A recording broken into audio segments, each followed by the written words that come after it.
Hello, hello. My name is Jake Ray. I am a certified hypnotist. I practice regression and progression hypnosis as well as qhht. I'm a level 2 practitioner of that technique.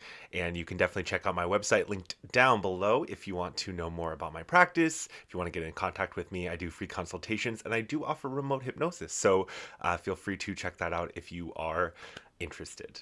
All right, so today I wanted to talk about the topic of time, particularly the perception of time, how we experience time in this 3D, 4D, 5D reality that we're living in, and how that might be different throughout the multiverse. So I think that especially around the holidays, especially at the end of the year, the Gregorian calendar year, of course, we oftentimes feel that time crunch, feel like, oh my gosh, where has time gone? I know this year has flown by for me, and I'm sure that I'm not alone with that sentiment. So I thought this was a timely topic for the moment, and I wanted to share it with y'all. Time is often discussed as like this construct, as this not real thing that or at least it's not real from the quantum perspective. We exist within time because it's necessary for our reality and for how we move through these incarnations on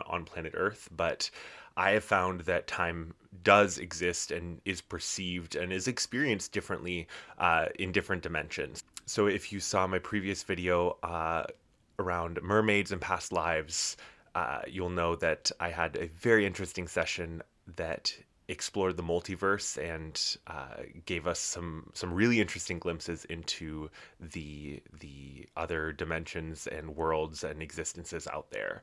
So I wanted to share one of those that really resonated with this time topic. But before we jump into that, please comment below and let me know if you have been feeling this speed up of time. I know there's a lot of people talking about it out there. Have you felt this speed up? Have you been feeling like time is moving quicker? I would love to hear your experiences down below.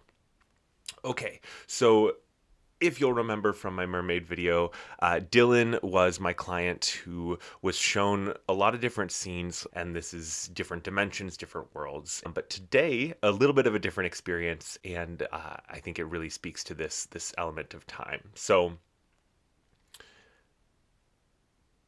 let me share a bit of what Dylan was shown during this portion of the session, and then we'll get into how that resonates with time. So as he was settling into the scene, the first thing he saw was the night sky. He was looking up at the stars, at the colors of the nebula and the galaxies out there. I mean, he was talking about the colors that he was seeing. And this was clearly not the night sky that we see from our cities. This was very, very pure night sky, really beautiful. And he was looking up at this, and then he noticed the sun was rising. But what was interesting was that he said he couldn't move, and I asked him, "Why can't you move?" And he simply said, "I'm here." And so I knew that there was something going on with that. I wanted to know what he looked like. So let me share that clip of him describing his appearance and who and what he was, and then we'll continue. Can you describe to me what you look like?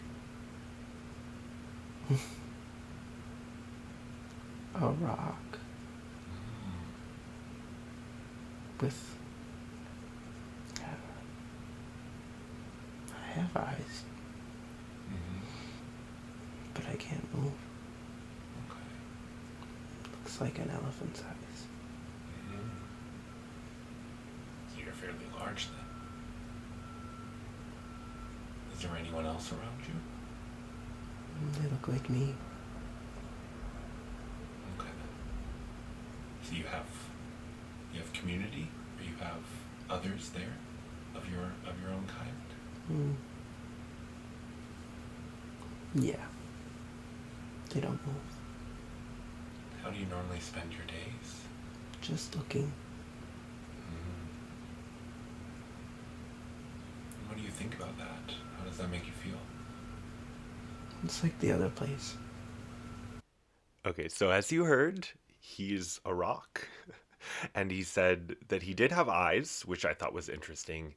And over he said, "I don't move. We don't move. We just watch. We just are looking." really interesting stuff. And you can even hear that slight disbelief in his voice, that chuckle as he's like, a rock. Uh, these are moments where the conscious mind is surprised by what they're seeing, and those are some of my favorite moments with clients, is when they are genuinely surprised at what is coming forth. And it's just always wonderful confirmation for those clients of like, oh, I'm not imagining this is nothing I would have imagined. Anyway, I don't know about y'all, but I was immediately reminded of Everything Everywhere All at Once. Have you seen that movie? Great movie, super fun. I have been meaning to go back and watch it, and I think this is my sign to do that. But one of my favorite moments in that, one of my favorite elements of that film was when they're hopping around the multiverse and they go to this alternate reality where they are rocks instead of humans. And uh, definitely a little bit different circumstances here with Dylan and this lifetime, this experience, but that I was definitely reminded of that film, the elements of that movie where they're the peace and the quiet, the watching of the sun rising, even in that film. Um, just really quite the different way of existing, quite the different way of living a life of being incarnate, right? So let's keep going with Dylan here and his story. At the end of that clip, you heard him referencing this other place, this rock existence reminded him of. And this was a non-physical realm that we had explored a bit earlier in the session, and it was later revealed by his higher self that this was his home, that this non-physical realm was his home, and home in like that cosmic sense, right? That cosmic home. So you can imagine those positive feelings that he felt in that place, and that was what this existence as the rock was reminding him of. More about that home in a future video. I definitely want to talk more about that and share more about that with y'all. So stay tuned for that. But next, I asked Dylan if he could communicate with the others around him. Was there any like dialogue between them? In the film, the rocks talk in subtitles, right? There's no voice acting with that. It's like subtitles. And in my head, this was telepathic communication, right? Rocks don't necessarily have mouths and vocal cords, so how are they communicating? The way that lots of nature communicates telepathically, and so super fascinating. But his answer to that question of whether they communicated or not was that they're just there, they're just being. And I find this really interesting because I run into this sometimes with these sort of multi-dimensional sessions, right, where human perception and understanding and existence shapes the questions that I ask, and sometimes it's challenging to break out of being a human, right? It's sometimes hard to separate ourselves from this incarnation, and so especially when we're exploring other realms of existences, the goal or the mission of those existences is simply being. It's not so action focused. It's not so doing focused. And if you think about that, the physical realm, the earth realm that we're here on, is so physical. It's about action. It's about what we're doing. And yet, in these other dimensions and these other existences, it's very different. And it's always interesting to me when I get those responses, because it reminds me to reflect on the differences. So anyway, that long aside to say that it's really fascinating to explore these lives that are so different from ours, right? Next, I asked him what he normally observed. If his existence is all about observation and looking, watching. Was it just the night sky? Was there something going on there that they were watching? Trying to understand what we're experiencing, what we're seeing here. So let me play you that clip, and then we'll get into it. It's boring, Yeah. but it's good. I just look up. Mm-hmm. Waiting. It's a long time.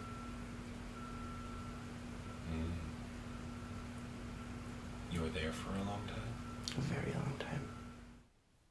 Okay, so as you heard, it's pretty boring, I guess, waiting and just watching. But he said it was good. I mean, that was his existence. That was what he was there to experience, and that was what he was there to do. So, um, I think from our perspective, from the human perspective, with how busy our world is, how fast paced it is, how much chaos is going on all the time in our physical realm, I think it can appear boring, right? But from that rock perspective, that was just his life. It was interesting because after the session, as we were discussing what Dylan saw, he said that the night sky looked almost like a time lapse, where you see just the stars just zooming by, and almost you can see what looks like the globe of the stars, that dome shape just moving super fast. And he knew that it was a long time, a very, very long time.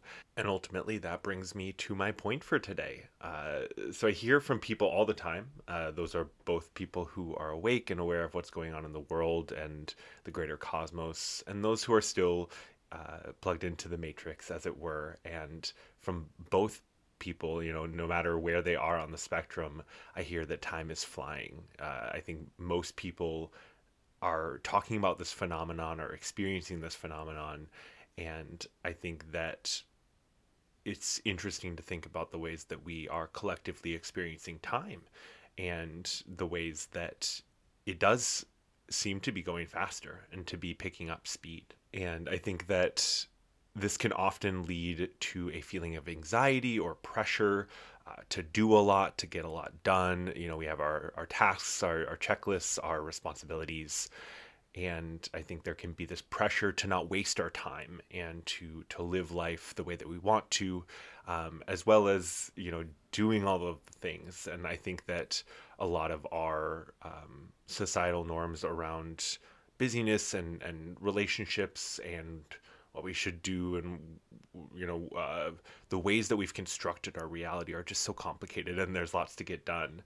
And so I think that kind of exacerbates the feeling, especially when we have perceptions of time shifting, and we have what feels like so much pressure from a cosmic perspective. And I know I certainly feel these moments, especially before I found my understanding of the cosmos through hypnosis, especially before I awakened. I think that anxiety and that stress, that feeling like you're running out of time, can be very stressful, especially when you think this is the only lifetime that you're living and you've got to do everything all at once, which is just that's way too much, right? I think especially with the reality of physical death and the ways that we do, there is this level of unknown because of the veil in place, that afterlife, what we go through afterwards, for many is still very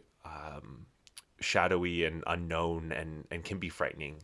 But I think that it is exacerbated, especially at times like this, where we're oftentimes even busier. Our calendars are even more full. We're trying to do and see and just be in all of these different places with all of these different people all at once. I think that this is why this knowledge of other existences, of other ways that time can be perceived and experienced, um, has helped me find more peace and balance within my life. And I think can help you as well, which is why I'm sharing it. So, as we saw in this lifetime with Dylan, experiencing life as a rock is a very different life and a very different purpose than human existence.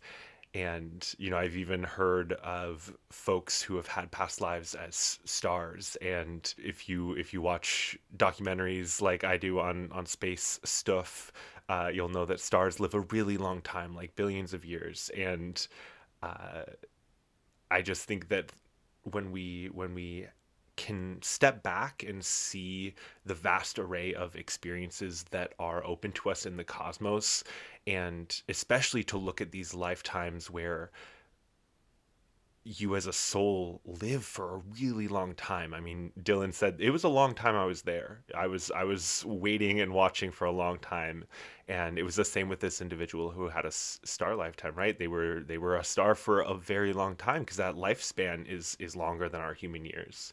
But especially when we are stepping outside of the physical reality, stepping outside of our dimension, time exists differently. From that quantum perspective, time doesn't even exist at all, and it's all happening simultaneously, just like in the movie. And I think that when we factor in this idea that energy is never created or destroyed, that is just transformed, our energy, our life force doesn't ever die. It just transforms and takes on new shapes and new experiences, and we never stop living, we never stop experiencing.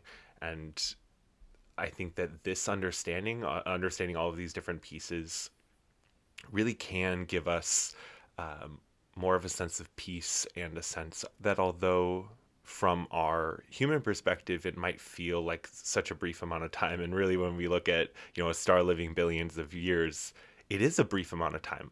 Around 100 years is nothing, it's a blink. um, Not meaning that we shouldn't value, or we shouldn't like see the or like that we should view our lives as like throwaway because it's a blink. uh, we should value the time that we have, but I think that it should highlight the need for grace and for love for ourselves, and remembering that, like Dylan remarked on in that rock life, there's value in just being. Not all existences out there are action based, are and even those that are, right, our human lifetimes are about action and movement and doing things. But clients are told over and over again by their higher selves that they are valuable in just being. They are valuable because they are a soul, because they are life force energy, they are source. And that regardless of what accomplishments or accolades you get in your physical lifetime, you are valuable and you are valued. And furthermore, another part of the message that often comes through from folks' higher selves is this idea that they are on track. I get a lot of clients who say, "Am I on track? Am I on mission? Am I moving towards what I need to? Am I, this worry that they're like far off a field, wasting their life or something like that." So often they are given that message that they are on track, that they are exactly where they need to be, that they don't need to be so hard on themselves. And so I think this is another thing that can bring peace of mind and comfort to those of us who feel that pressure, and who feel like time is moving fast, and want to make sure that we're living our mission, that we're here and we're taking advantage of this incarnation, that we are embracing life, right? So I think remembering that we chose to incarnate now, we chose this time, we chose this place, we decided that we wanted to be here for this moment in this life. And we all have a mission, and that may or may not be your career. It may or may not be far reaching or huge, but regardless of what scale you're operating on, or what your mission is, there's value in that. And we've got our higher selves supporting us. We've got our guides. We've got our soul family, both those who are incarnated here in the physical, as well as those on the other side supporting us. We have such a huge net of support in our existences. So I hope that all of this is helpful to you. I hope that it was fascinating to hear about that rock lifetime, and I hope that the information that I presented today gives you a little more peace, a little more grace and love for yourself. And when you find yourself getting swept up in that anxiety or that stress or the hustle and bustle of the holidays, like remember that Dylan spent like a really long time living as a rock and didn't do a lot, was just watching, and yet was valuable. That existence was worth that time, and yours is too. All right. If you did like the video, don't forget to hit that like button. It really does help. Share this video with someone if you think they could use the message during the holidays. And definitely subscribe to the channel if you have not already so you don't miss any future videos. All of the love and the light to you all. Bye for now.